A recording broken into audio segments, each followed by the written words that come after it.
Hello everyone, welcome to my English grammar class.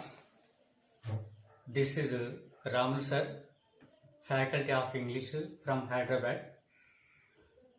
I have over 20 years experience to teach English for all competitive examinations. At present, I would like to explain one of the important topics, that is kinds of sentences.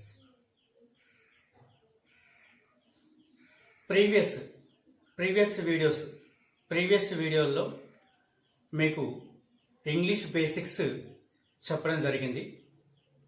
ఈ వీడియోలో మీ ముందుకు competitive ఎగ్జామినేషన్కు మాత్రమే కాకుండా academic examination కూడా ఉపయోగపడేటటువంటి విధంగా ఉంటుంది. అయితే ముఖ్యంగా మనము రాయబోయే పోటీ పరీక్ష ఏదైనప్పటికీ ఇంగ్లీష్ పార్ట్ మాత్రం ఒకేగా ఉంటుంది. కేంద్ర స్థాయిలో రాసిన, రాష్ట్ర స్థాయిలో మనం పోటీ పరీక్ష రాసిన ఇంగ్లీష్ లాంగ్వేజ్ మాత్రం ఒకే రకంగా ఉంటుంది. ముఖ్యంగా సిలబస్కు వచ్చినట్లయితే arithmetic, reasoning, general English, general awareness, ఈ 4 ప్రతి పోటీ పరీక్షకు కీలకంగా మారినటువంటి ఈ తరుణంలో వివిధ రకాల పోటీ పరీక్షలకు, మీ పోటీ పరీక్ష ఏదైనా కావచ్చు, ఎస్ఎస్సి కావచ్చు, బ్యాంకింగ్ కావచ్చు, సివిల్స్ కావచ్చు, టెట్ కావచ్చు, డిఎస్సి కావచ్చు, మరేదైనా కావచ్చు, ఏ పోటీ పరీక్ష అయినా మీకు ఇంగ్లీష్ పార్ట్ అనేది సునాయాసంగా చేసేటటువంటి అవకాశం ఉంటుంది. అంటే చూడగానే 1 నిమిషానికి 2 బిట్స్ని మనం ఆన్సర్ చేసేటటువంటి సులభ శైలిలో మీకు ఇంగ్లీష్ గ్రామర్ పార్ట్ని మేము ముందుకు తీసుకొచ్చేటటువంటి ప్రయత్నం చేస్తున్నాం. మరి ఆఫ్లైన్లో నా యొక్క సబ్జెక్టుని ఎట్లయితే మరి ఆదరించారో, అభిమానించారో, వీడియోల రూపంలో తీసుకొస్తున్నటువంటి ఈ ఇంగ్లీష్ సబ్జెక్టును కూడా అదేవిధంగా మరి ఆదరిస్తారని, అభిమానిస్తారని ఆశిస్తూ టాపిక్ని స్టార్ట్ చేస్తున్నాం. ముఖ్యంగా ఏంటంటే ఇంగ్లీష్ లాంగ్వేజ్ని మర్చిపోవడం అనేది సహజం. ఎందుకంటే ఇంగ్లీష్ అంటే కొంతమందికి ఫోబియా ఉంటుంది. అయితే ఫోబియా ఉన్న ఇంగ్లీష్ లాంగ్వేజ్ పట్ల మీకు అంత ఆసక్తి లేకపోయినా మరి ఆసక్తి కలిగించే విధంగా, మంచి ఆలోచన మీకు కలిగే విధంగా టాపిక్ని మీకు వివరిస్తానని ఒక కాన్ఫిడెన్స్తో మీకు చెప్తున్నాను. ముఖ్యంగా ఏంటంటే మనము ఇంగ్లీష్ లాంగ్వేజ్ని ప్రిపేర్ అయ్యేటప్పుడు లింకింగ్గా ప్రిపేర్ కావాల్సినటువంటి అవసరం ఎంతైనా ఉంటుంది. ప్రతి పోటీ పరీక్షకు ఏ విధంగా సిలబస్ అనేది ఇస్తున్నాడు మనకు, నోటిఫికేషన్ ఇచ్చేటప్పుడు దాంతోపాటుగా మనకు సబ్జెక్టుకు సంబంధించినటువంటి సిలబస్ కూడా ఇస్తాడు. సిలబస్ విశ్లేషణ కూడా అనేక రకాల వీడియోల రూపంలో మన ముందుకు దర్శనమిస్తూ ఉంటాడు. కానీ ఇచ్చినటువంటి సిలబస్ ఒక రీతిగా ఉంటుంది, అడిగే విధానం మరొక రీతిగా ఉంటుంది. అంటే విశ్లేషణ పూర్వకంగా వచ్చేటటువంటి అవకాశం ఉంటుంది. ప్రస్తుతము మనము ఈ వీడియోలో కైండ్స్ ఆఫ్ సెంటెన్సెస్ అనేటటువంటి టాపిక్ తీసుకున్నాం. మరి ఈ టాపిక్ అనేది అతి కీలకమైంది ప్రతి పోటీ పరీక్షకు కూడా. ఇంగ్లీష్ భాషను మనము మాట్లాడేటప్పుడు కానీ, చదివేటప్పుడు కానీ, వినేటప్పుడు కానీ, రాసేటప్పుడు కానీ, ముఖ్యంగా దీన్ని మనం ఏమంటామంటే LSRW అంటాం, లిజనింగ్, స్పీకింగ్, రీడింగ్, రైటింగ్. ఆ 4 రకాల స్కిల్స్ ఏవైతే ఉన్నాయో వాటికి ఈ టాపిక్ అనేది ఎంతగానో దోహదపడుతుంది. కైండ్స్ ఆఫ్ సెంటెన్సెస్ అనేది ఎంతగానో దోహదపడుతుంది. అంటే ఒక పారాగ్రాఫ్ మనం చదువుతూ ఉన్నప్పుడు ఆ పారాగ్రాఫ్లో ఈ వాక్యము ఫలానా, ఈ వాక్యము ఫలానా దానికి సంబంధించింది, ఈ వాక్యాన్ని మనం ఈ విధంగా పిలుస్తాము అనేటటువంటి విషయం అనేది మనకు ఇక్కడ క్లియర్గా అర్థమవుతుంది. మరి అదే కాకుండా సెంటెన్స్ ఫార్మేషన్ అనేది కూడా ఉంటుంది సార్. సెంటెన్స్ ఫార్మేషన్ అంటే ఒక రూపంలో ఉన్నటువంటి దాన్ని మరొక రూపంలోకి మార్చేటటువంటి ప్రయత్నం. మరి ఆ ప్రయత్నానికి ఒక మార్కుకు మనకు అడుగుతున్నాడు. టెట్లో కానీ, డిఎస్సిలో కానీ ఇతర పోటీ పరీక్షలో కానీ సెంటెన్స్ ఫార్మేషన్ మీద మనకు ఒక మార్క్ వస్తుంది. అయితే సెంటెన్స్ ఫార్మేషన్ చూడగానే మనం ఇది ఫలానా ఆన్సర్ అని స్పీడ్గా మనం చేయాలంటే ఈ యొక్క అంశాన్ని మనం చదవాల్సింది. కాబట్టి ఆ యొక్క అంశాన్ని మేము ముందుకు తీసుకొచ్చేటటువంటి ప్రయత్నం చేస్తున్నాం. మనము టాపిక్లోకి వెళ్ళిపోదాం. సమయం అనేది మనకు తక్కువ ఉంటుంది కాబట్టి, ఎందుకంటే ఆఫ్లైన్లో మనం ఎంతైనా విశ్లేషణ చేసే అవకాశం ఉంటుంది. కానీ వీడియోల రూపంలో సబ్జెక్ట్ తీసుకొచ్చేటప్పుడు సమయ ప్రభావం వల్ల కొంత నిడివన్నీ తగ్గించేటటువంటి అవకాశం ఉంటుంది. ఓకే సార్, ఇప్పుడు మనం టాపిక్లోకి వెళ్ళినట్లయితే తీసుకున్నటువంటి అంశం ఏంటి అంటే kinds of sentences. Kinds of sentences అంటే వాక్యముల యొక్క రకాలు అన్నమాట. కైండ్స్ అంటే ఇక్కడ రకములు, సెంటెన్సెస్ అంటే వాక్యములు. ఆ విడివిడిగా ఉన్నటువంటి రెండు అర్థవంతమైన పదాలను ఇక్కడ ఆఫ్ అనే ప్రిపోజిషన్ రిలేషన్ చేసిందనమాట. కాబట్టి లెంత్ ఆఫ్ టైటిల్ని మనం కైండ్స్ ఆఫ్ సెంటెన్సెస్ అంటున్నాము. వాక్యముల యొక్క రకాలుగా మనం చెప్పుకునే అవకాశం ఉంటుంది. ఇవి మనము తెలుసుకోవాల్సినటువంటి అవసరం ఉంటుంది. మనము ఇంగ్లీష్ గ్రామర్ క్లాసులు వినేటప్పుడు రకరకాలుగా మనకు చెబుతూ ఉంటారు. కైండ్స్ ఆఫ్ సెంటెన్సెస్ అనేది 4 రకాలుగా, కైండ్స్ ఆఫ్ సెంటెన్సెస్ అనేది 5 రకాలుగా చెబుతూ ఉంటారు.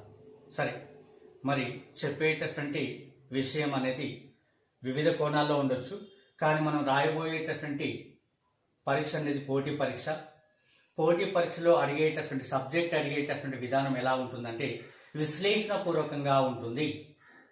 కొన్నిసార్లు కొన్ని క్వశ్చన్స్ ఎలా ఉంటాయి అంటే మనకు సబ్జెక్ట్ ఎంత తెలిసినప్పటికీ కొంత కన్ఫ్యూజన్లో పడేసేటటువంటి రీతిగా అడిగే అవకాశం ఉంటుంది. అలాంటి విషయాన్ని సైతం మనం అధిగమించేటటువంటి విధంగా ఉండాలి అంటే మనం పూర్తి విశ్లేషణని ఇక్కడ కొనసాగించాల్సినటువంటి విషయం అనేది ఉంటుంది. అందుకోసము విషయాన్ని బ్రాడ్గా నేర్చుకునేటటువంటి ప్రయత్నం చేద్దాం. ఓకే, ప్రస్తుతం మనం తీసుకున్నటువంటి అంశము కైండ్స్ ఆఫ్ సెంటెన్సెస్, వాక్యముల యొక్క రకాలు. ఈ యొక్క అంశాన్ని నేను మీ ముందుకు బ్రాడ్గా తీసుకొచ్చే ప్రయత్నం చేస్తున్నాను.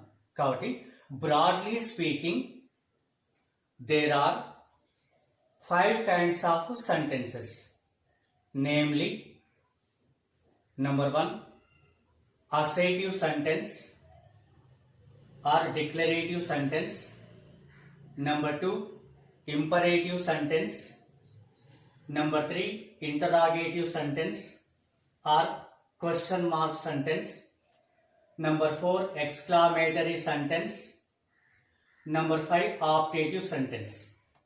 ఇవి 5 రకాల వాక్యములు అన్నమాట. 4 రకాల వాక్యాలను మనం విశ్లేషించినప్పుడు అందులో ఈ ఆప్టేటివ్ సెంటెన్స్ అనేది ఉండదు. ఈ 4 రకాలు మాత్రమే ఉంటుంది. దీన్ని చర్చించేటటువంటి ప్రస్తావనకు తీసుకురాదు.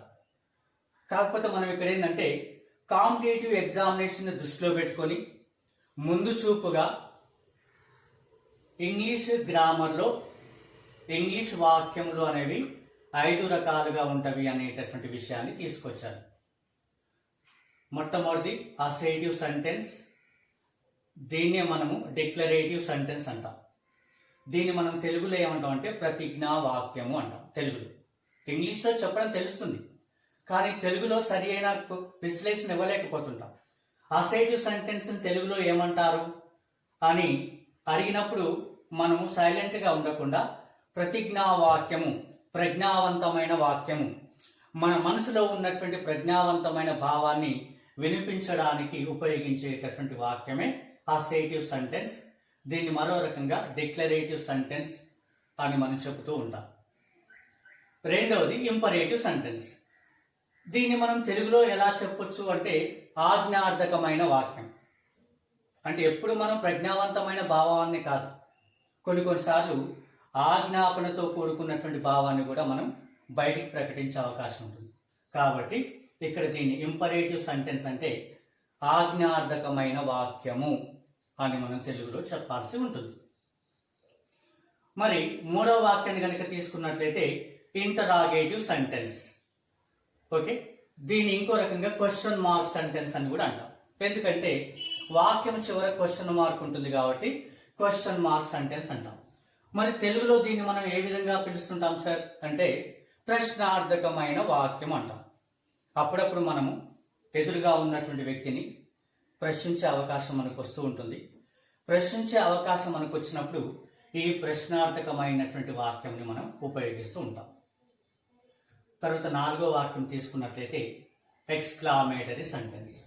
ఎక్స్క్లామేటరీ సెంటెన్స్ అంటే ఇక్కడ మనము ఏమని చెప్పొచ్చు అంటే ఆశ్చర్యార్థకమైన వాక్యం అంటాం తెలుగులో. ఆశ్చర్యార్థకమైన వాక్యం అంటే ఆశ్చర్యకరమైన, సంభ్రమాశ్చర్యకరమైన, భావోద్రేకమైనటువంటి విషయాలను గనక ఎదురుగా ఉన్నటువంటి వ్యక్తికి ముందు ప్రకటించేటప్పుడు ఉపయోగించేటటువంటిది ఎక్స్క్లామేటరీ సెంటెన్స్. దీన్ని ఆశ్చర్యార్థకమైన వాక్యం అంటాం. ఓకే, ఐదవది ఏంటి సార్ అంటే ఇక్కడ ఆప్టేటివ్ సెంటెన్స్. ఆప్టేటివ్ సెంటెన్స్ అంటే దీన్ని మనం ఆశీర్వాదకమైన వాక్యం అంటాం తెలుగులో. ఆశీర్వాదకమైన వాక్యం అంటే మన మనసులో ఎలాంటి కల్మషం లేకుండా ఆదరాభిమానాలతో, దయా హృదయంతో మరి ఎప్పుడైతే మనము పలకరింపు చేస్తామో, విశ్లేషణ చేస్తామో అలాంటి సమయంలో ఇది ఎక్కువగా ఉపయోగపడుతుంది అనేది విషయం. మొత్తం మీద every walk of life we have to be used these 5 kinds of sentences. ఎందుకంటే మనం ప్రతిరోజు వేసేటటువంటి అడుగులో ఎంతో మంది తారసపడుతుంటారు. అంటే తారసపడుతున్నటువంటి వ్యక్తులకు వారి యొక్క మనసుకు అనుగుణంగా ఈ రకాల వాక్యములని మనము ఉపయోగించడం అనేది జరుగుతుంది. మొత్తం మీద ఇంగ్లీష్ గ్రామర్లో మనకు 5 రకాల వాక్యములు అనేవి ఉంటుంటాయి. కాబట్టి ఈ 5 రకాల వాక్యాలని మనం ఇక్కడ తెలుసుకోవడం అనేది జరిగింది. Each kind of sentence has its own structure as seen. ఇక్కడ మనము 5 రకాల వాక్యాలను పేర్కొన్నాం. పేర్కొన్నటువంటి 5 రకాల వాక్యాలు ఒక్కొక్క వాక్యం అనేది ఒక్కొక్క భావన వినిపిస్తూ ఒక్కొక్క రకమైనటువంటి సింటాక్స్ అంటే స్ట్రక్చర్ని కలిగి ఉండేటటువంటి అవకాశం ఉంటుంది. కాబట్టి ఆ స్ట్రక్చర్ని కూడా మనం తెలుసుకునేటటువంటి అవకాశం ఉంటుంది అన్నమాట. అయితే ముఖ్యంగా ఈ టాపిక్ని మనం కైండ్స్ ఆఫ్ సెంటెన్సెస్ అంటుంటాం. కొన్ని రకాల సందర్భాల్లో టైప్స్ ఆఫ్ సెంటెన్సెస్ అని కూడా మనము చెప్పుకునేటటువంటి అవకాశం అనేది ఉంటుంది. దీంట్లో మనము సబ్ పార్ట్గా ఏం చదివేటటువంటి అవకాశం ఉంటుందంటే ఈ కైండ్స్ ఆఫ్ సెంటెన్సెస్ మీద మనకు మంచి అవగాహన ఉన్నట్లయితే simple, complex and compound sentences కూడా మనము ఈజీగా సునాయాసంగా చేసేటటువంటి అవకాశం ఉంటుంది. కాబట్టి టైప్స్ ఆఫ్ సెంటెన్సెస్ అనగానే సెంటెన్స్ అనాలిసిస్గా విశ్లేషణ చేస్తుంటారు. కానీ అదే కాకుండా మనం ఏంటంటే ముందుగా కైండ్స్ ఆఫ్ సెంటెన్సెస్ అనేది తెలుసుకోవాలి. అందులో మళ్ళీ ప్రతి వాక్యం గురించి కూడా పూర్తి వివరణ తెలుసుకోవాలి. తెలుసుకున్న తర్వాతనే అది చేయడం అనేది సులువుగా ఉంటుంది. మరి మొట్టమొదటిగా మనకు ఏముందంటే అసేటివ్ సెంటెన్స్ ఉంది సార్. అసేటివ్ సెంటెన్స్ అంటే ఏంటి? ఆ అసేటివ్ సెంటెన్స్ యొక్క ఫార్మేషన్ ఏంటి?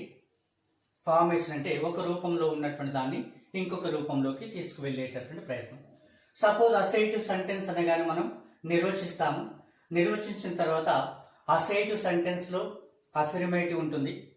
ఈ అఫిర్మేటివ్ సెంటెన్స్ని మళ్ళీ మనము నెగిటివ్లోకి ఎలా మారుస్తాము, ఆ నెగిటివ్లో ఉన్నటువంటి సెంటెన్స్ని మళ్ళీ ఇంఫెటిక్లోకి ఎలా తీసుకువస్తాము అనేటటువంటి ఫార్మేషన్ ఇందులో తెలుసుకోవాల్సిన అవసరం ఉంటుంది. అంటే అసేటివ్ సెంటెన్స్లో అఫిర్మేటివ్ నుండి నెగిటివ్ మార్చే విధానం, నెగిటివ్ నుండి ఇంఫెటిక్ మార్చే విధానం, ఈ విధంగా విశ్లేషణ అనేది ఉంటుంది. అదంతా వివరించే ప్రయత్నం చేస్తారు. దీన్ని మనము ఏమంటాము అంటే ప్రతిజ్ఞా వాక్యం అని అంటాం. ప్రజ్ఞావంతమైన వాక్యం అంటాం. ఇంపరేటివ్ సెంటెన్స్ అంటే ఆజ్ఞార్థకమైన వాక్యం. ఇందులో కూడా మళ్ళీ మనకు ఇంపరేటివ్ సెంటెన్స్లో అఫిర్మేటివ్ ఉంటుంది. మళ్ళీ అదే అఫిర్మేటివ్ని నెగిటివ్లోకి మార్చడం, మళ్ళీ నెగిటివ్లో ఉన్నటువంటి ఆ యొక్క విషయాన్ని ఇంఫెటిక్లోకి తీసుకురావడం. అలాంటప్పుడు సింటాక్స్ ఎలా ఉంటుంది, అది ఏ విధంగా మారుతుంది అనేది పోటీ పరీక్షకు చాలా కీలకమైనటువంటి విషయం. అది మీ ముందుకు తీసుకొచ్చే ప్రయత్నం చేస్తాము. మూడవది ఇంటరాగేటివ్ సెంటెన్స్, అంటే ప్రశ్నార్థకమైన వాక్యం, ప్రశ్నించే విషయం. ఇంగ్లీష్ గ్రామర్లో ప్రశ్నించేటటువంటి విషయము అనేది 6 రకాలుగా ఉంటుంది.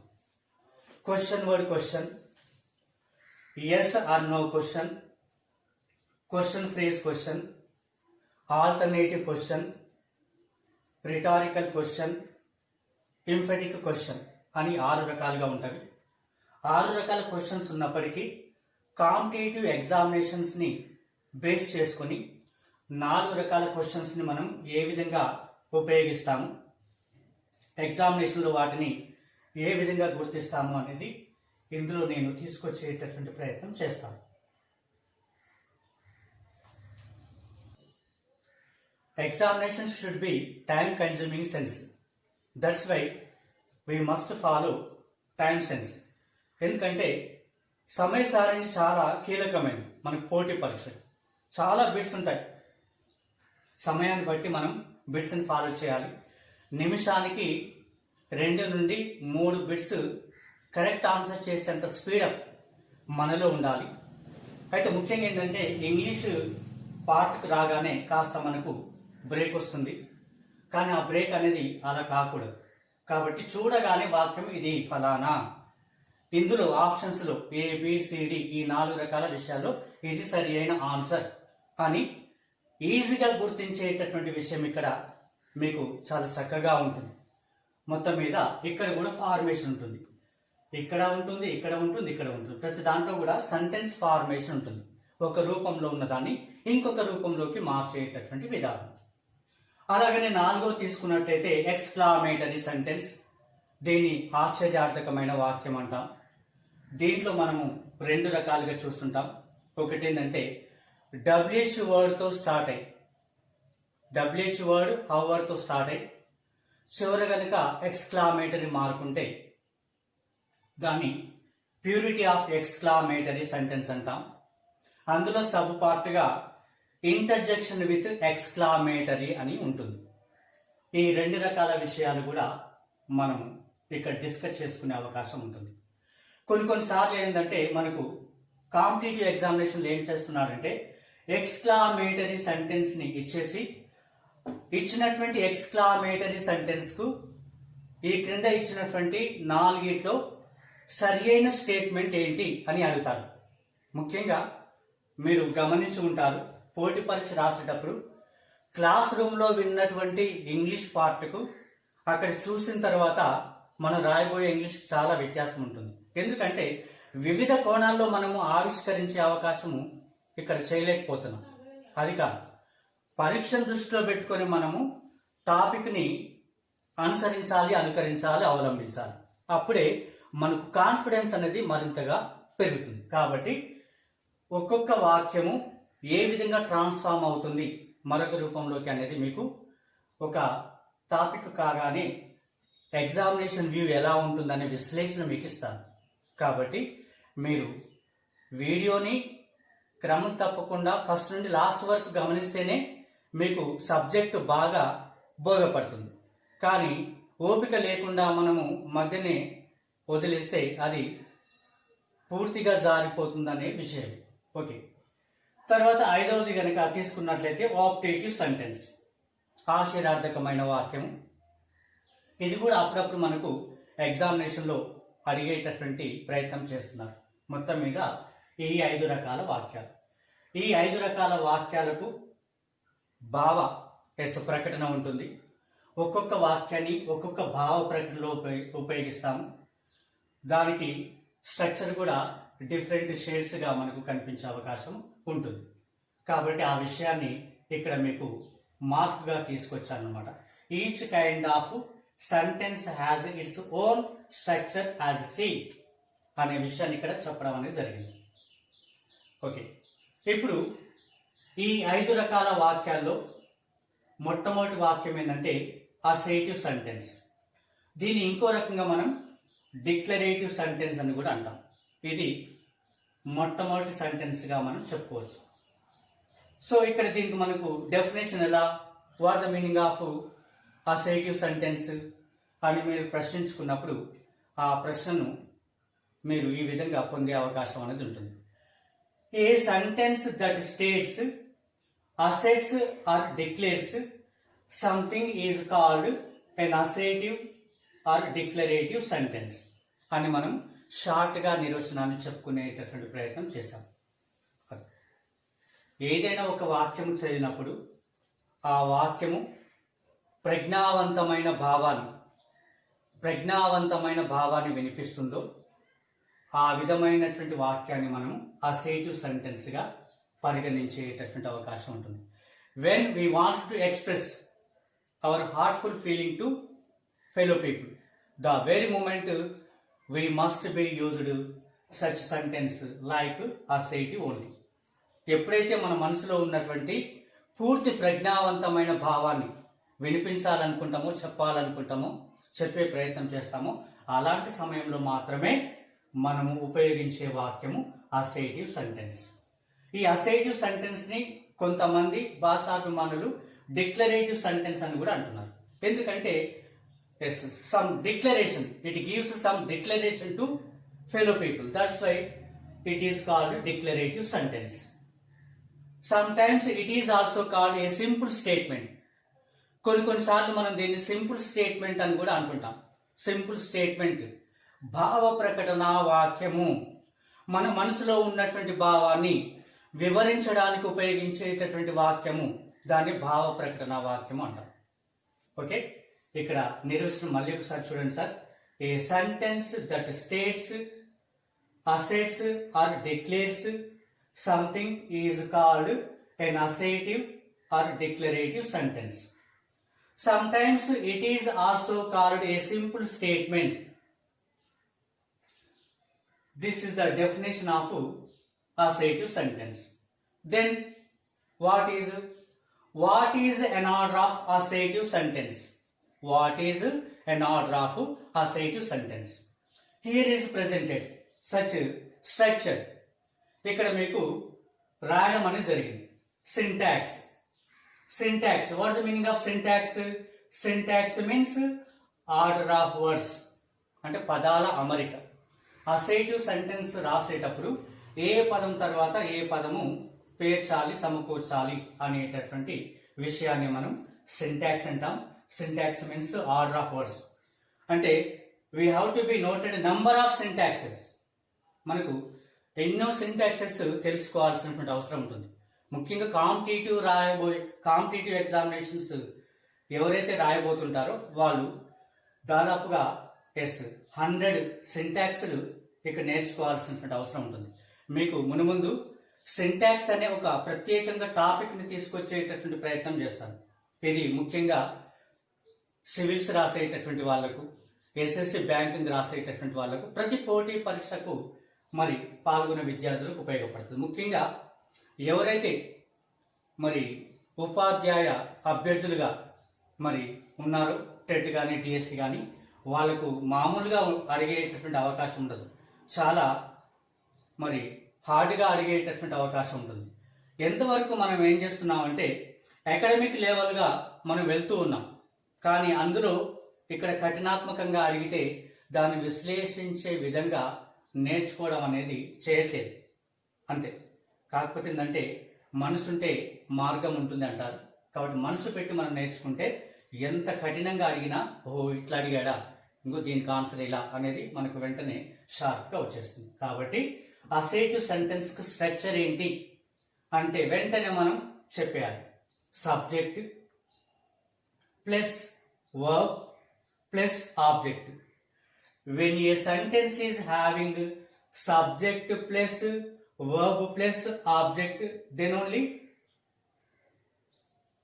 it should be called assertive sentence.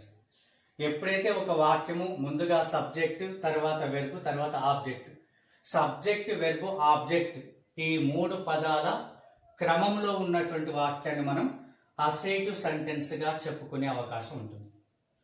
మీరు ఇక్కడ ఒక క్వశ్చన్ అడగొచ్చు, what the meaning of subject? Subject means డ్యూర్ of the action, అంటే కర్త, పని చేసేవాడు కర్త అనమాట. Subject means డ్యూర్ of the action అంటే కర్త అనమాట. కర్త అంటే పని చేసేవాడు, పని చేసేవాడిని మనం కర్త అంటాం. That subject should be any person, any number.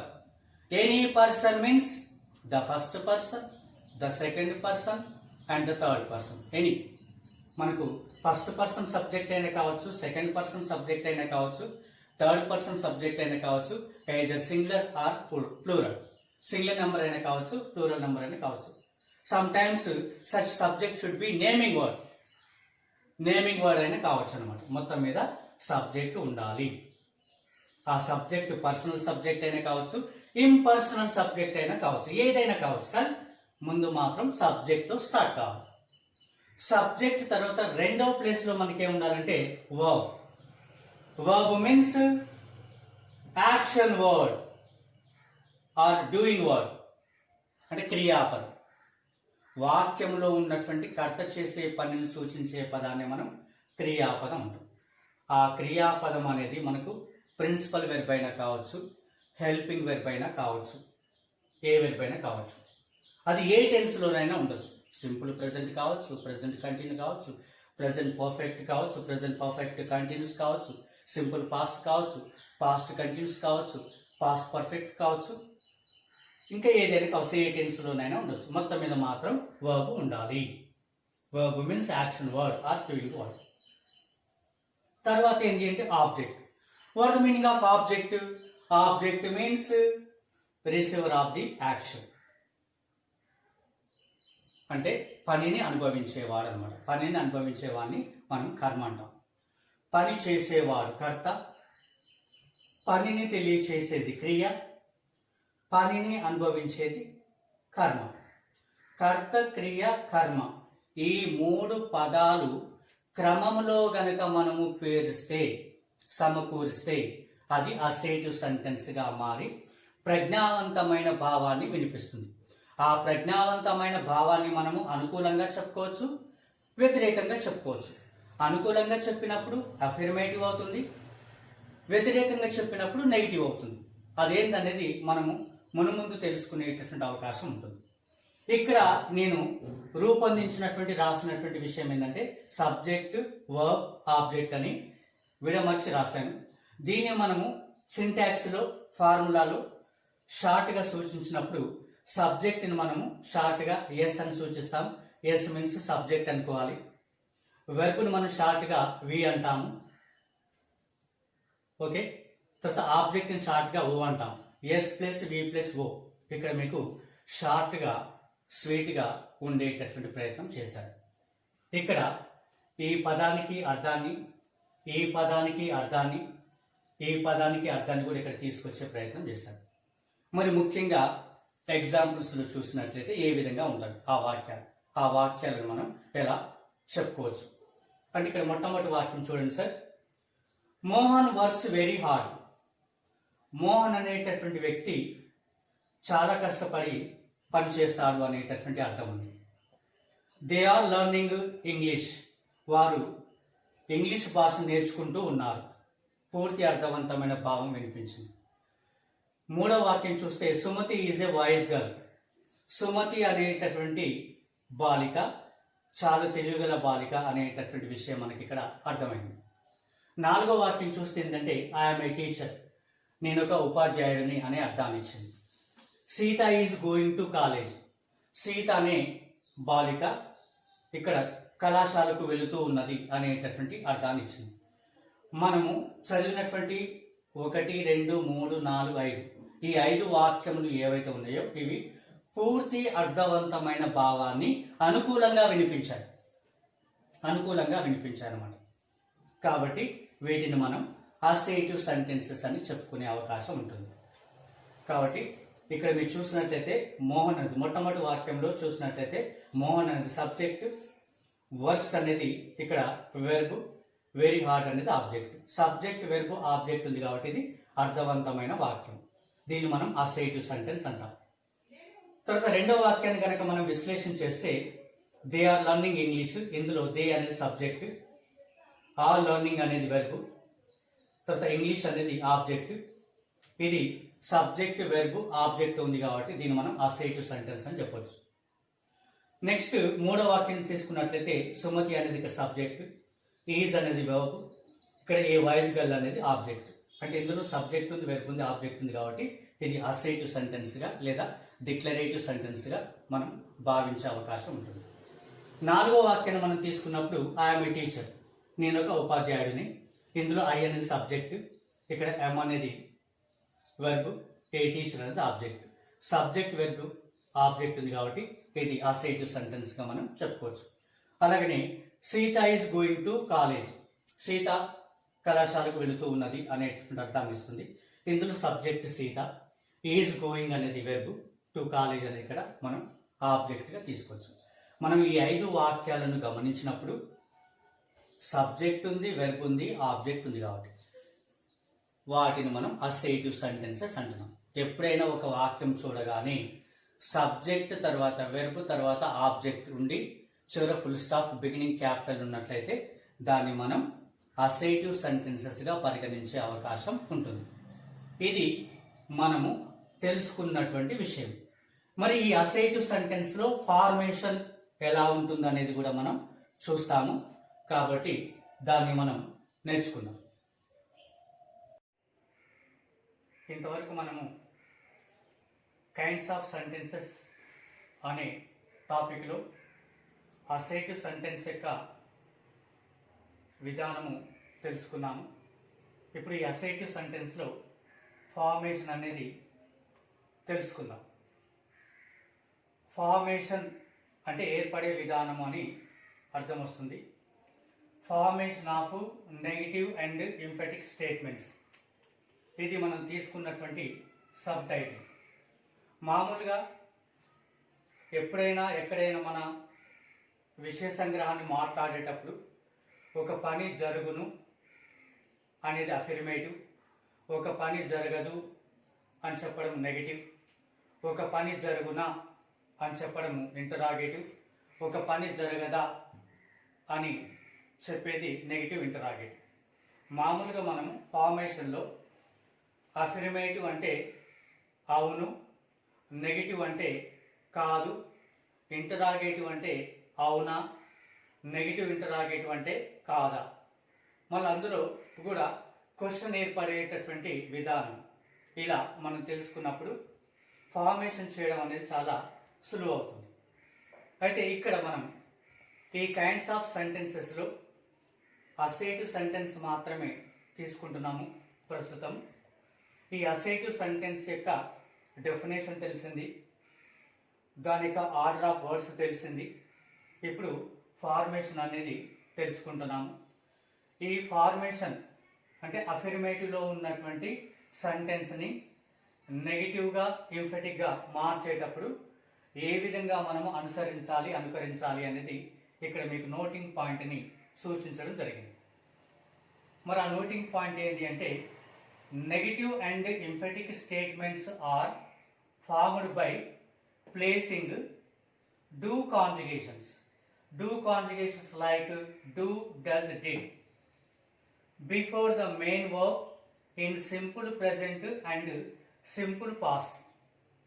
ఇది మనం ఇక్కడ నోటింగ్ పాయింట్గా నోట్ చేసుకోవడం అనేది జరిగింది. ఒక అఫిర్మేటివ్ సెంటెన్స్ని నెగిటివ్ సెంటెన్స్గా మార్చేటప్పుడు, మళ్ళీ ఆ నెగిటివ్ సెంటెన్స్ని ఎంఫటిక్గా మార్చేటప్పుడు ఆ సెంటెన్స్లో ఉన్నటువంటి మెయిన్ వెర్బ్కు ముందు డూ కాంజుగేషన్ని మనం యూజ్ చేస్తాము. ఆ డూ కాంజుగేషన్స్ ఏంటంటే డూ, డస్, డిడ్. అవి యూజ్ చేయడం వల్ల నెగిటివ్ సెంటెన్స్ ఎంఫటిక్ సెంటెన్స్గా మారేటటువంటి అవకాశం ఉంటుంది అనే సూచనని ఇక్కడ మనము తెలుసుకోవడం అనేది జరిగింది.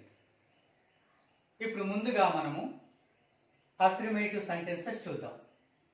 యాక్చువల్గా ఇక్కడ మనము తీసుకున్నట్లయితే number 1 sentence I like sweets, నేను స్వీట్స్ ఇష్టపడుతున్నాను అనే అర్థాన్ని సూచించింది.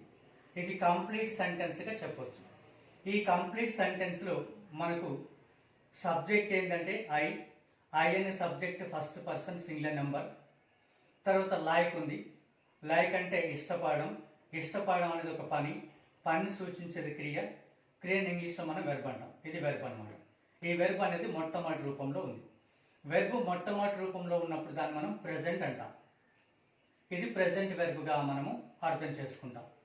తర్వాత నెక్స్ట్ ఏముంది అంటే స్వీట్స్ ఉంది. ఇది ఆబ్జెక్ట్.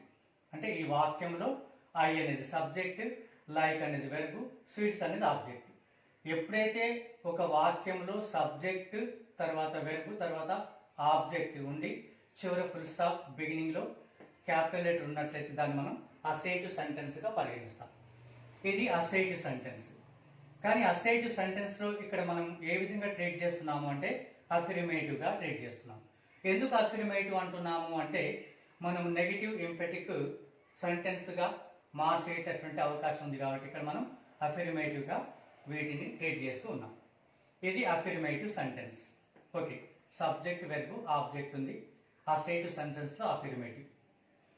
సెకండ్ సెంటెన్స్ కనుక తీసుకుంటే హీ లవ్స్ హర్, అతడు ఆమెను ఇష్టపడుతూ ఉన్నాడు అనే అర్థాన్ని ఇస్తుంది. ఈ వాక్యంలో subject he, third person singular number. తర్వాత ఇక్కడ లవ్స్ అనేది verb, action word, doing word.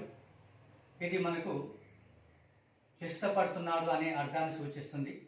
ఇష్టపడడం అనేది ఒక పని సూచించేది క్రియని ఇంగ్లీష్లో మనం వెర్బ్ అంటాం కాబట్టి ఇది వెర్బ్. ఈ వెర్బ్ అనేది మొట్టమొదటి రూపంలో ఉంది. మొట్టమొదటి రూపంలో ఉన్నప్పుడు మనం ప్రెజెంట్ వెర్బ్గా ట్రీట్ చేస్తాం. ఇక్కడ హర్ అనేది ఆబ్జెక్ట్. అంటే వాక్యంలో మనకు సబ్జెక్ట్ ఉంది, వెర్బ్ ఉంది, ఆబ్జెక్ట్ ఉంది. చివరి ఫుల్ స్టాప్ బిగినింగ్ క్యాపిటల్. కాబట్టి దీన్ని మనం అసైటివ్ సెంటెన్స్లో అఫిర్మేటివ్ సెంటెన్స్గా ట్రీట్ చేస్తున్నాం. ఎందుకంటే నెగిటివ్ ఎంఫెటిక్లోకి మార్చేటటువంటి అవకాశం ఉంటుంది కాబట్టి. థర్డ్ సెంటెన్స్ కనుక తీసుకున్నట్లయితే ఇందులో కూడా మనకు పూర్తి అర్థాన్ని సూచించే విషయంగా ఉంది. అదేంటి అంటే షీ టోల్డ్ మీ ఏ లై, ఆమె నాకు ఒక అబద్ధం చెప్పాను అనే అర్థాన్ని ఇస్తుంది. ఈ వాక్యంలో షీ అనేది subject, third person singular number. Told అనేది ఇక్కడ వెర్బ్. టోల్డ్ అంటే ఇక్కడ చెప్పాను అనేది ఒక పని సూచించేది క్రియని ఇంగ్లీష్లో మనం వెర్బ్ అంటాం. ఇది వెర్బ్ ఫామ్. ఈ వెర్బ్ అనేది రెండవ రూపంలో ఉంది అనమాట. రెండవ రూపంలో మొట్టమొదటి రూపం టెల్, రెండవ రూపం టోల్డ్. అంటే రెండవ రూపం అంటే పాస్ట్ టెన్స్ అనమాట. వెర్బ్ పాస్ట్ టెన్స్లో ఉంది. ఆబ్జెక్ట్ ఏంటంటే ఇక్కడ మీ ఏ లై, ఇది ఆబ్జెక్ట్గా మనం ట్రీట్ చేస్తాం. మరి వాక్యంలో కనుక చూసినట్లయితే సబ్జెక్ట్ ఉంది, వెర్బ్ ఉంది, ఆబ్జెక్ట్ ఉంది కాబట్టి దీన్ని మనం అసైటివ్ సెంటెన్స్ అంటాం. ఈ అసైటివ్ సెంటెన్స్లో ఇది అఫిర్మేటివ్గా ట్రీట్ చేస్తున్నాం. ఎందుకంటే ఫార్మేషన్ చేస్తాం కాబట్టి నెగిటివ్లోకి ఎంఫెటిక్లోకి. మొత్తం మీద ఇది 3 ఎగ్జాంపుల్స్లో మనకు సబ్జెక్ట్ ఉంది, వెర్బ్ ఉంది, ఆబ్జెక్ట్ ఉంది. కాబట్టి అసైటివ్ సెంటెన్స్లో అఫిర్మేటివ్, సబ్జెక్ట్ ఉంది, వెర్బ్ ఉంది, ఆబ్జెక్ట్ ఉంది. అసైటివ్ సెంటెన్స్లో అఫిర్మేటివ్, సబ్జెక్ట్ ఉంది, వెర్బ్ ఉంది, ఆబ్జెక్ట్ ఉంది. అసైటివ్ సెంటెన్స్లో అఫిర్మేటివ్గా వీటిని ట్రీట్ చేయడం జరిగింది. మొట్టమొదటి వాక్యం అనేది ప్రెజెంట్ వెర్బ్గా ట్రీట్ చేస్తున్నాం కాబట్టి ఇది ప్రెజెంట్ టెన్స్. రెండో వాక్యంలో ఉన్న వెర్బ్ ఇది కూడా ప్రెజెంట్ వెర్బ్ కాబట్టి ఇది ప్రెజెంట్ టెన్స్గా ట్రీట్ చేస్తున్నాం. మొట్టమొదటి వాక్యానికి రెండో వాక్యానికి వెర్బ్ రూపాన్ని కనుక తీసుకున్నట్లయితే వ్యత్యాసం అనేది ఉంది. ఆ వ్యత్యాసం ఏంటంటే ఇక్కడ లైక్ అనేటటువంటి వెర్బ్ చివర మనకు ఎస్ కానీ ఈఎస్ కానీ ఐఎస్ అని కానీ లేదు. అంటే వెర్బ్ అనేది ప్లెయిన్ ఫామ్లో ఉంది. కాబట్టి ఎప్పుడైతే వెర్బ్ అనేది ప్లెయిన్గా ఉంటుందో, V1గా ఉంటుందో అప్పుడు మాత్రమే మనము డూ కాంజుగేషన్లో డూ తీసుకునే అవకాశం అనేది ఉంటుంది అన్నమాట. మరి ఇక్కడ రెండో వాక్యం గమనించినప్పుడు వెర్బ్ ఉంది. ఆ ఉన్నటువంటి వెర్బ్ ఏంటంటే లవ్స్. లవ్స్ అనే వెర్బ్ యాక్చువల్గా లవ్ కొన్నిసార్లు సబ్జెక్టుని బట్టి లవ్స్ అని కూడా మనం చెప్పేటటువంటి అవకాశం ఉంటుంది. సబ్జెక్ట్ థర్డ్ పర్సన్ సింగులర్ నెంబర్లో ఉండి క్రియాపదము గనక మొట్టమొదటి రూపంలో ఉన్నట్లయితే ఆ వెర్బ్ చివర ఎస్ కానీ ఈఎస్ కానీ ఐఎస్ కానీ చేర్చే అవకాశం ఉంటుంది. ఎందుకంటే third person singular number subject respect సబ్జెక్ట్గా ట్రీట్ చేస్తాం కాబట్టి ఈ విధమైనటువంటి మార్పుని మనము సూచిస్తూ ఉంటాము. కాబట్టి ఇక్కడ ఏమందంటే లవ్ అని రాయకుండా లవ్స్గా మనం ట్రీట్ చేయడం అనేది జరిగింది. అంటే వెర్బ్ చివర అదనంగా మనకు ఎస్ వచ్చింది. ఎప్పుడైతే వెర్బ్ ప్రెజెంట్ రూపం ఉండి దాని చివరి ఎస్ కానీ ఈఎస్ కానీ లేదా ఐఎస్ కానీ వస్తుందో అప్పుడు ఖచ్చితంగా డూ కాంజుగేషన్ మనం ఏం తీసుకుంటామంటే డస్ తీసుకుంటాం. ఇక్కడ మీరు గమనించండి సార్, V1 సెంటెన్స్లో ఉన్నటువంటి వెర్బ్ V1 గనక ఉన్నట్లయితే ప్లెయిన్గా డూ కాంజుగేషన్ డూ తీసుకుంటాం. సెంటెన్స్లో ఉన్నటువంటి వెర్బ్ గనక ప్రెజెంట్లో ఉండి ఆ ప్రెజెంట్ వెర్బ్కు చివర అంటే V1కు ప్లస్ ఎస్ కానీ ఈఎస్ కానీ లేదా ఐఎస్ కానీ చేర్చినట్లయితే వచ్చినట్లయితే డూ కాంజుగేషన్లో డస్ అనేది మనం తీసుకుంటాం. అంటే మొత్తం మీద డూ కాంజుగేషన్లో డూ డస్ అనేవి ప్రెజెంట్ టెన్స్ని మాత్రమే సూచిస్తాయి. వాక్యంలో ఉన్నటువంటి సబ్జెక్ట్ గనక ఐ కానీ వి కానీ యు కానీ దే కానీ ప్లూరల్ నెంబర్లో కానీ ఉన్నట్లయితే మనము డూ కాంజుగేషన్లో డూ వాడతాం. ఒకవేళ వాక్యంలో ఉన్నటువంటి సబ్జెక్ట్ గనక థర్డ్ పర్సన్ సింగులర్ నెంబర్ అంటే హీ కానీ షీ కానీ ఇట్ కానీ తర్వాత ఏదైనా నేమింగ్ వర్డ్ కానీ సింగులర్ నెంబర్లో ఉన్నట్లయితే మనం ఖచ్చితంగా డస్ని వాడేటటువంటి అవకాశం ఉంటుంది.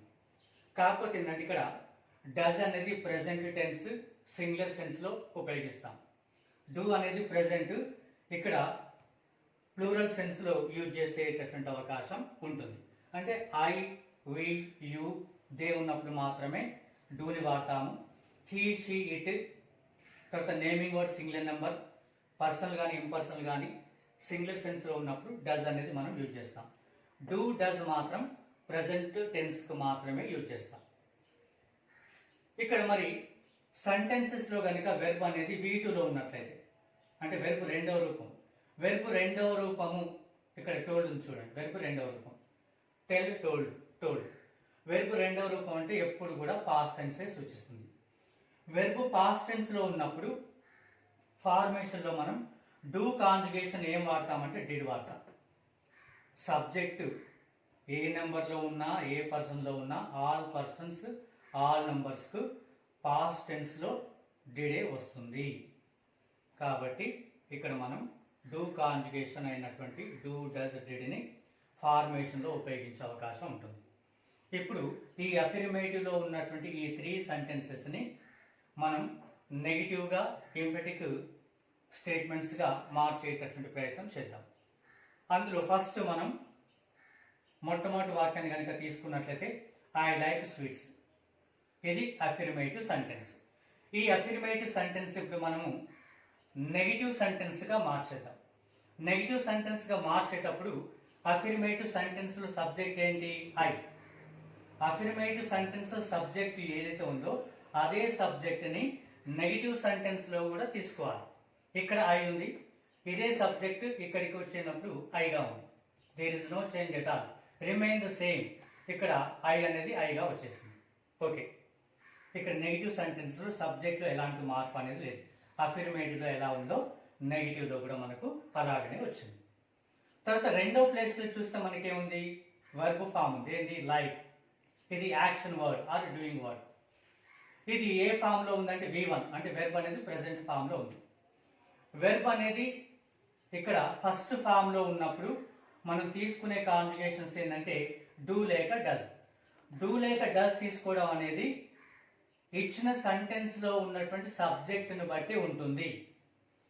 ఇక్కడ కనుక సబ్జెక్టు ఐ కానీ వి కానీ యు కానీ దే కానీ ప్లూరల్ నెంబర్లో కానీ ఉన్నట్లయితే డూ అనేది మనం ఉపయోగించాలి. మరి ఈ సెంటెన్స్లో మనకు సబ్జెక్ట్ ఏముంది? ఐ ఉంది.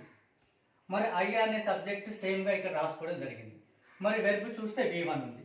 అంటే దీనికి ఈక్వల్ ర్యాంక్లో ఉన్నటువంటి డూ కాంజుగేషన్ ఏం తీసుకోవాలంటే ఇక్కడ డూ వస్తుంది. కాబట్టి మనం డూ తీసుకున్నాం. అప్పుడు ఐ డూ అయింది. మరి డూ అనేది ఇక్కడ మనము ఏ విధంగా ట్రీట్ చేస్తామంటే హెల్పింగ్ వెర్బ్గా ట్రీట్ చేస్తాం. ఎందుకు హెల్పింగ్ వెర్బ్గా అంటే ఒకే సెంటెన్స్లో మనకు ఇక్కడ 2 క్రియాపదాలు ఉన్నాయి. డూ అనేది క్రియాపదమే, లైక్ అనేది కూడా క్రియాపదమే. కాకపోతే ఇక్కడ లైక్ అనేది మనం మెయిన్ వెర్బ్గా ట్రీట్ చేస్తాము, డూ అనేది హెల్పింగ్ వెర్బ్గా ట్రీట్ చేస్తాం. ఎప్పుడైనా సరే మెయిన్ వెర్బ్కు ముందు మాత్రమే హెల్పింగ్ వెర్బ్ వచ్చే అవకాశం ఉంటుంది కాబట్టి ఇక్కడ లైక్ అనేది మెయిన్ వెర్బ్, డూ అనేది హెల్పింగ్ వెర్బ్. డూ అనేది ఇక్కడ హెల్పింగ్ వెర్బ్. హెల్పింగ్ వెర్బ్ తర్వాత నెగిటివ్ సెన్స్ చెప్పాలి, వ్యతిరేకమైనటువంటి అర్థాన్ని చెప్పాలి. మరి వ్యతిరేకమైన అర్థాన్ని చెప్పాలంటే మనము వ్యతిరేకమైన భావాన్ని సూచించేటటువంటి పదాలని వాడుతూ ఉంటాం. వ్యతిరేకమైనటువంటి భావాన్ని సూచించే పదాలు కనుక తీసుకున్నట్లయితే నాట్ వస్తుంది, నో వస్తుంది, నెవర్ వస్తుంది. ఈ సందర్భంలో మాత్రం మనం నాట్ అనే పదాన్ని ఉపయోగిస్తున్నాం. అప్పుడు డూ ప్లస్ నాట్ డు నాట్గా మారేటటువంటి అవకాశం. దానివల్ల నెగిటివ్ అర్థం వస్తుంది. ఏంటంటే డూ అంటే చేయట, నాట్ అంటే లేదు, చేయటం లేదు అనే అర్థం వస్తుంది అనమాట. ఈ డు నాట్ అనే దాన్ని మనం రిటర్న్లో కంట్రాక్టెడ్ ఫామ్గా రాసేటప్పుడు, అప్పుడప్పుడు స్పోకెన్లో కానీ మనం కంట్రాక్టెడ్ ఫామ్గా యూజ్ చేస్తాం కాబట్టి డు నాట్ అనకుండా డోంట్గా చెప్పే అవకాశం ఉంటుంది. అందుగురించే ఇక్కడ మీకు కింద ఇక్కడ సూచించడం జరిగింది. ఐ డు నాట్ లేదా ఐ డోంట్. ఎప్పుడైనా సరే ఫార్మేషన్ చేసేటప్పుడు అఫిర్మేటివ్ నుండి నెగిటివ్ రాసేటప్పుడు డు నాట్ తర్వాత కానీ, డస్ నాట్ తర్వాత కానీ, డిడ్ నాట్ తర్వాత కానీ, ప్రెజెంట్ కానీ, పాస్ట్ కానీ మనం అలా రాసేటప్పుడు డు నాట్ తర్వాత, డస్ నాట్ తర్వాత, డిడ్ నాట్ తర్వాత ఏ యాక్షన్ అయితే మనం చెప్తున్నామో ఆ యాక్షన్ వెర్బ్ యొక్క ఫస్ట్ ఫామ్ని మనం రాస్తాం. మరి ఇక్కడ డు నాట్ వచ్చింది మనకు. డు నాట్ తర్వాత ఇక్కడ ఉన్నటువంటి యాక్షన్ వర్డ్ ఏంటంటే లైక్. ఇది మొట్టమొదటి రూపంలో ఉంది. అదే రూపాన్ని ఇక్కడ మనం తీసుకొచ్చాం. లైక్ వచ్చేసింది. ఓకే, మొత్తం ఇప్పుడు మనకు హెల్పింగ్ వెర్బ్, మెయిన్ వెర్బ్ కలిసిపోయి do not like gives negative meaning. ఈ డు నాట్ లైక్ అనేది మనకు వ్యతిరేకమైనటువంటి అర్థం ఇచ్చింది. What the meaning of negative? Negative means saying no, లేదు, కాదు, కూడదు అనేటటువంటి భావాన్ని ఇచ్చిందిగా మనం చెప్పుకోవచ్చు. అందుకోసం ఇక్కడ వెర్బ్ కింద మొత్తం పూర్తిగా అండర్లైన్ చేస్తాను. అండర్లైన్ చేసినటువంటి పూర్తి భాగము నెగిటివ్ అర్థాన్ని ఇచ్చింది. తర్వాత ఆబ్జెక్ట్ ఏంటంటే స్వీట్స్. ఇక్కడ అఫిర్మేటివ్కు నెగిటివ్కు మీరు కంపేర్ చేసుకున్నట్లయితే subject is the same, subject same వచ్చింది. Object is the same, object కూడా సేమ్ ఉంది. కానీ వెర్బ్ ఈజ్ చేంజ్డ్, వెర్బ్ మాత్రం మారింది. ఇక్కడ లైక్ ఉంది, అదే లైక్ అనే అఫిర్మేటివ్ సెన్స్ అనేది నెగిటివ్లోకి మారేటప్పుడు డు నాట్ లైక్గా, డోంట్ లైక్గా మారిపోయింది. కాబట్టి ఈ వాక్యంని మనం నెగిటివ్ సెంటెన్స్గా చెప్తాం. ఇక్కడ అవును అనే అర్థం వచ్చింది, ఇక్కడ కాదు అనేటటువంటి అర్థము వచ్చింది అనమాట. నేను స్వీట్స్ ఇష్టపడుతున్నాను, నేను స్వీట్స్ ఇష్టపడటలేదు అనేటటువంటి అర్థము వచ్చింది. ఒక పని జరుగును, ఒక పని జరగదు అనే భావన మనకి ఇక్కడ వచ్చేసింది. ఓకే, ఇప్పుడు ఈ నెగిటివ్లో ఉన్నటువంటి సెంటెన్స్ని ఇంఫెటిక్లోకి మనం మార్చేయాలి. మార్క్ చేసేటప్పుడు చిన్న మార్పు అనేది మనం గ్రహించాల్సి ఉంటుంది. చూద్దాం. ఇప్పుడు నెగిటివ్లో సబ్జెక్ట్ ఏంటి? ఐ. ఈ ఐ అనేది ఫస్ట్ పర్సన్ సింగులర్ నెంబర్. అదే సబ్జెక్ట్ సేమ్ ఇంఫెటిక్లో వచ్చేస్తుంది. ఓకే, ఐకి ఐ తీసుకున్నాం.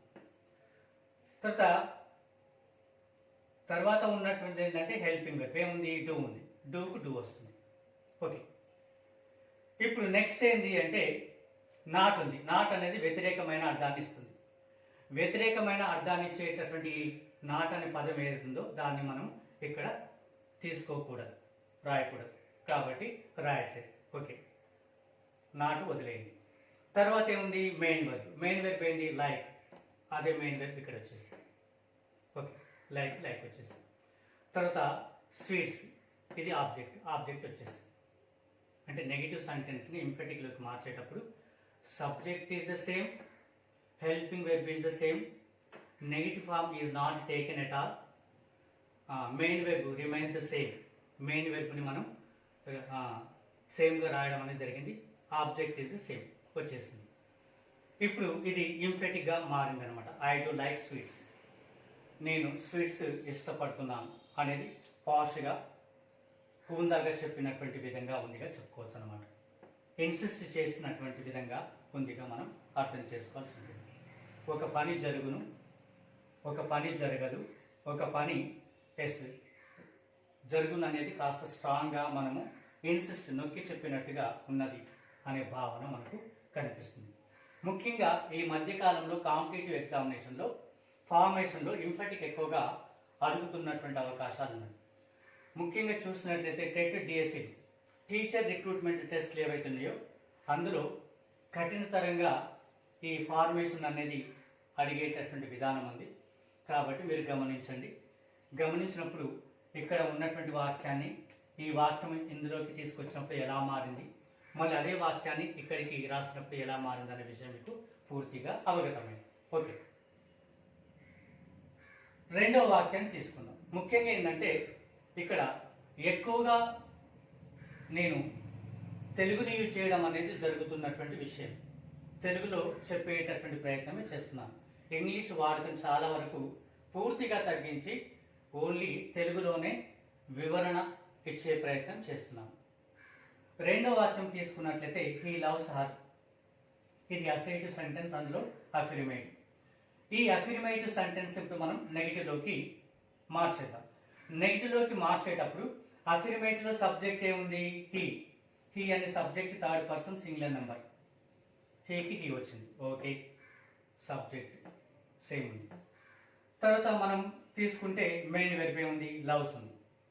యాక్చువల్గా లవ్, కానీ ఇక్కడ లవ్స్ అని రాస్తాం. ఎందుకంటే వాక్యంలో ఉన్నటువంటి కర్త థర్డ్ పర్సన్ సింగులర్ నెంబర్లో ఉండి క్రియాపదము గనక మొదటి రూపంలో ఉన్నట్లయితే దాని చివర ఎస్ కానీ ఈఎస్ కానీ లేక ఐఎస్ కానీ చేర్చాలి. ఎందుకు చేర్చాలి అంటే third person singular number subject respective సబ్జెక్ట్గా ట్రీట్ చేస్తాం కాబట్టి అలా కాస్త మార్పుతో మనం ఇక్కడ సూచించే ప్రయత్నం చేస్తాం.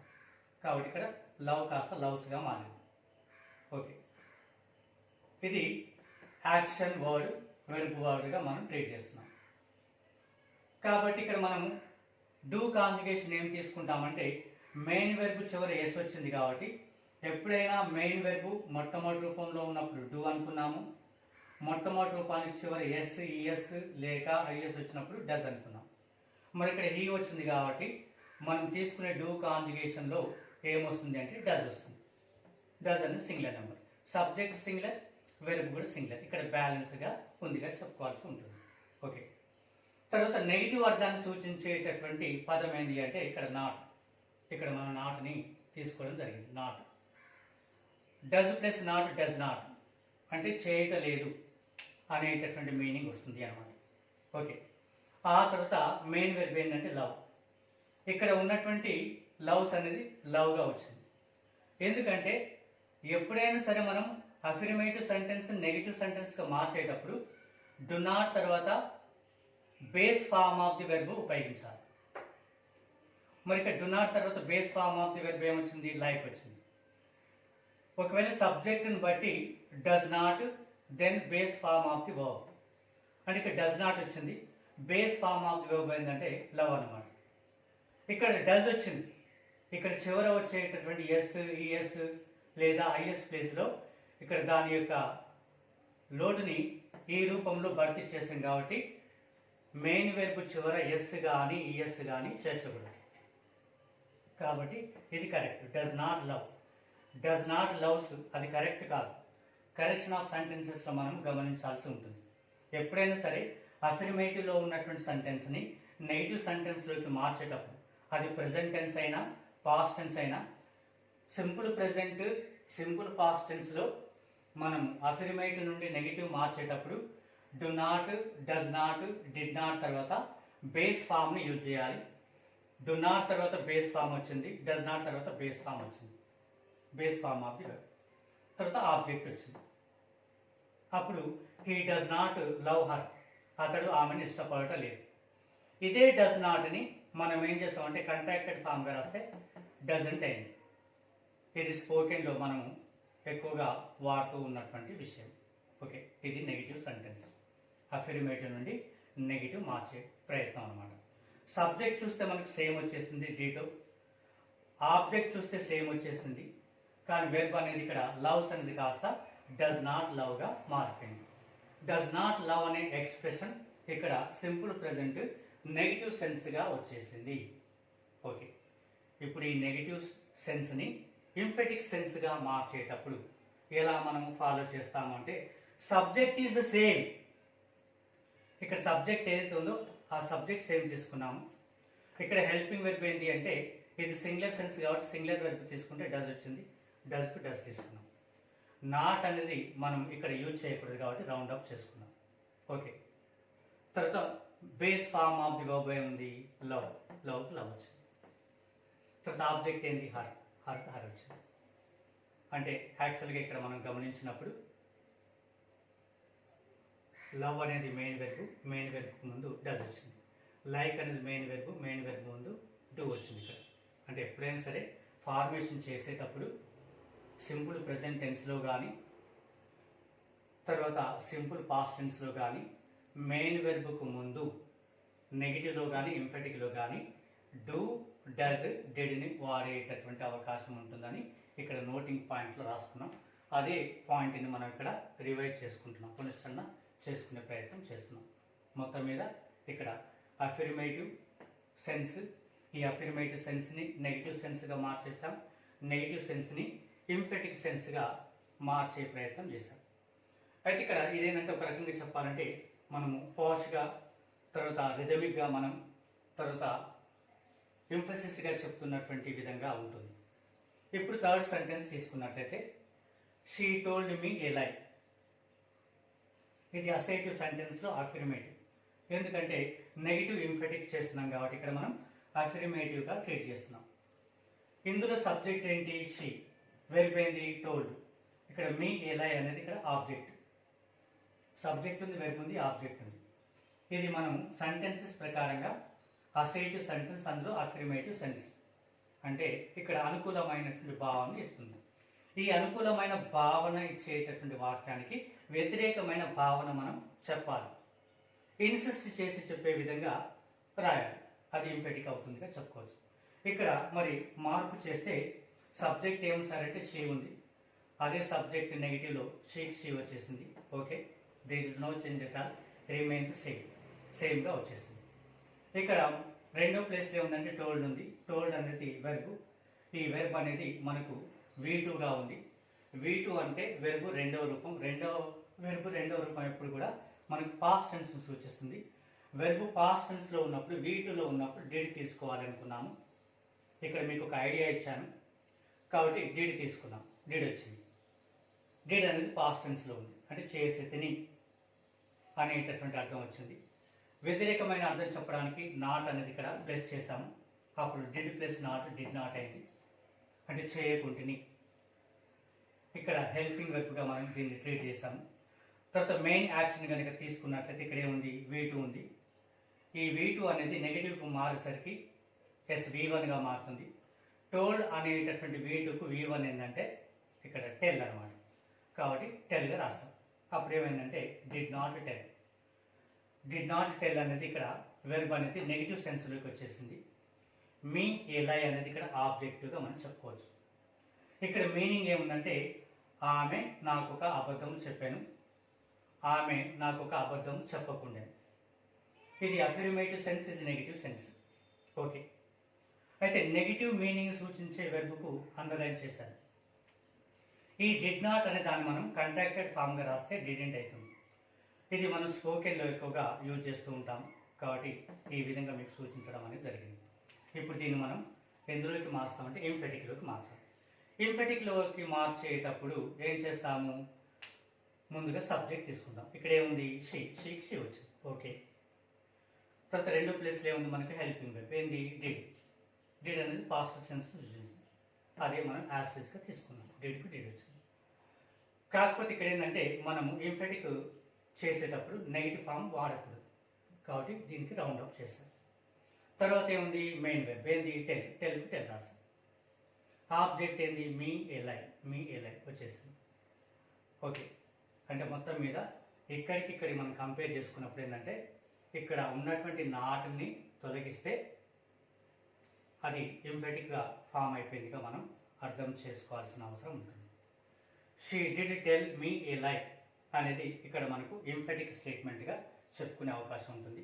ఇది పాష్ ఇంగ్లీష్, పాష్గా మనం యూజ్ చేస్తుంటాం, మోడర్న్గా యూజ్ చేస్తాం, ఇన్సిస్ట్గా యూజ్ చేస్తాం.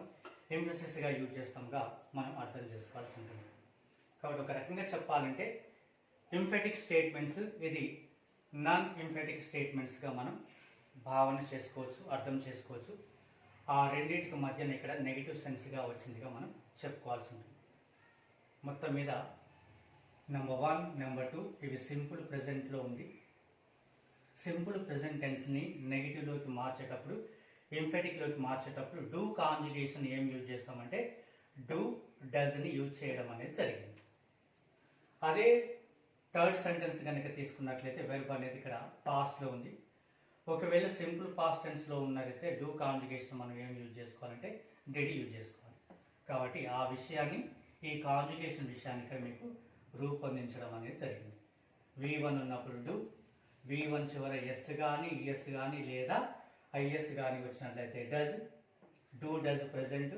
ఒకవేళ V2 కనుక వస్తే అది పాస్ట్ అవుతుంది, పాస్ట్ వచ్చినప్పుడు డిడ్. అంటే ఏ పర్సన్లో ఉన్నా ఏ నెంబర్లో ఉన్నా మనం డిడే వాడాల్సిన అవసరం ఉంటుంది. కానీ ఇక్కడ ప్రెజెంట్ టెన్స్లో మాత్రం పర్సన్స్ని బట్టి రెండు వస్తుంది, డూ లేక డజ్ వచ్చే అవకాశం ఉంటుంది. ఈ యొక్క విషయాన్ని ఇంకా నేను మీకు క్లారిటీగా విశదీకరించే ప్రయత్నం చేస్తాను. అది టెన్సెస్లో పాసిబుల్ అవుతుంది అన్నమాట. మరి మీకు ఇక్కడ ఒక సందేహం కూడా కలుగుతుంది మాస్టర్, ఏంటి? వెర్బ్ అనేది మొట్టమొదటి రూపంలో ఉండి ఆ వెర్బ్ చివర కనుక ఎస్ కానీ ఈఎస్ కానీ లేదా ఐఎస్ కానీ చేర్చాలన్నారు. మరి ఎప్పుడు మనము ఎస్ చేస్తాము, ఎప్పుడు మనము వెర్బ్ చివర ఈఎస్ చేస్తాము, ఎప్పుడు మనము వెర్బ్ చివర ఐఎస్ చేస్తాము అనే విషయాన్ని ఇంకా క్లారిటీగా మీకు చెప్పాలి అనుకున్నప్పుడు టెన్సెస్లో సింపుల్ ప్రెజెంట్ టెన్స్ గురించి వివరించేటప్పుడు మీకు చాలా క్లియర్గా మీకు వివరించే ప్రయత్నం చేస్తాను. వెర్బ్ ఎండింగ్ని బట్టి ఉంటుంది. వెర్బ్ ఎండింగ్ ప్రెజెంట్ వెర్బ్ చివర ఉన్నటువంటి అక్షరాలను బట్టి ఎప్పుడు ఎస్ వాడాలి, ఎప్పుడు ఈఎస్ వాడాలి లేదా ఎప్పుడు ఐఎస్ వాడాలి అనే విషయము అక్కడ మీకు విశదీకరించబడుతుంది. కాబట్టి అక్కడ మీకు చాలా క్లారిటీ వచ్చేస్తుంది. కాకపోతే ఇక్కడ ఏంటంటే ఓన్లీ ఫార్మేషన్, అఫర్మేటివ్ సెంటెన్స్ని మనం నెగిటివ్గా ఎంఫెటిక్గా మార్చేటప్పుడు ఈ సింపుల్ ప్రెజెంట్ని ఎలా చేశాము, ఈ సింపుల్ పాస్ట్ని ఎలా చేశాము అనేది మనకి ఇక్కడ ఒక క్లియర్ సెన్స్ అనేది వచ్చేసింది. ఇక్కడ మీకు ఒక డౌట్ అనేది వస్తుందనే ఉద్దేశంతోనే ఇక్కడ రెడ్ మార్క్తో మీకు నోటింగ్ పాయింట్ని సూచించాను. వాట్ ద మీనింగ్ ఆఫ్ ఎంఫెటిక్ అని మీరు క్వశ్చన్ చేసినట్లయితే ఆ క్వశ్చన్కి ఇక్కడ ఆన్సర్ అనేది సూచించాను. Emphatic means expressed, spoken or done with emphasis, forceful and positive అని ఆ విధంగా చెప్పడం అనేది జరిగింది. ఎంఫెటిక్ మీన్స్ ఎంఫసిస్ అంటే నొక్కి చెప్పడం, భావనను అర్థవంతంగా నొక్కి చెప్పే ప్రయత్నం చేయడం, పాష్గా చెప్పడం, మోడర్న్గా చెప్పడం, ఫారిన్ ఇంగ్లీష్గా మనం ప్రయత్నం చేయడం అనేది ఒక రకంగా చెప్పుకోవాల్సినటువంటి విషయం. ఓకే, మరి అసర్టివ్ సెంటెన్స్ యొక్క ఫార్మేషన్లో అఫర్మేటివ్ని నెగిటివ్గా, నెగిటివ్ని ఎంఫెటిక్గా ఎలా మనం ఫార్మేషన్ చేస్తామనే విషయం ఇక్కడ మనకు తెలిసింది. ముఖ్యంగా అసర్టివ్ సెంటెన్స్ని ప్రారంభించేటప్పుడు బిగినింగ్లో క్యాపిటల్ ఉండాల్సిన అవసరం ఉంటుంది, చివరిలో మాత్రం ఫుల్ స్టాప్ని యూజ్ చేయాల్సిన అవసరం ఉంటుంది. కాబట్టి it means sentence. Which sentence? Assertive sentence. Assertive sentence begins with a capital letter and ends with a full stop. That is the mark of the sentence అని మనం ఇక్కడ చెప్పుకునేటటువంటి ప్రయత్నం చేశాం. ఇప్పటి వరకు మనకి ఏంటంటే సింపుల్ ప్రెజెంట్, సింపుల్ పాస్ట్ టెన్స్లో అఫర్మేటివ్ నుండి నెగిటివ్ ఎంఫెటిక్ ఫార్మేషన్ ఎలా ఉంటుంది అనేటటువంటి విషయం. మనం ఇంకా ఏం గమనించాలి అంటే what is the difference between emphatic and non emphatic అనేటటువంటి విషయాన్ని గమనించినట్లయితే ఆ విషయం తెలుసుకున్న తర్వాత ఎగ్జామినేషన్లో క్వశ్చన్ ఎలా ఉంటుంది, దాన్ని చూడగానే ఆ ఆన్సర్ ఎలా చేస్తాము అనేది మనం నేర్చుకునే ప్రయత్నం చేద్దాము. అయితే వీడియో మీరు గమనించేటప్పుడు, చూసేటప్పుడు బిగినింగ్ నుండి ఎండింగ్ వరకు మధ్యన ఎలాంటి గ్యాప్ లేకుండా చూడండి. అప్పుడు స్పష్టంగా మీకు భావన తెలుస్తుంది. దానివల్ల మీరు కాంపిటేటివ్ ఎగ్జామినేషన్లో, స్పోకెన్లో మరింత మెరుగైనటువంటి అవగాహన పెంపొందించుకునే అవకాశం ఉంటుంది.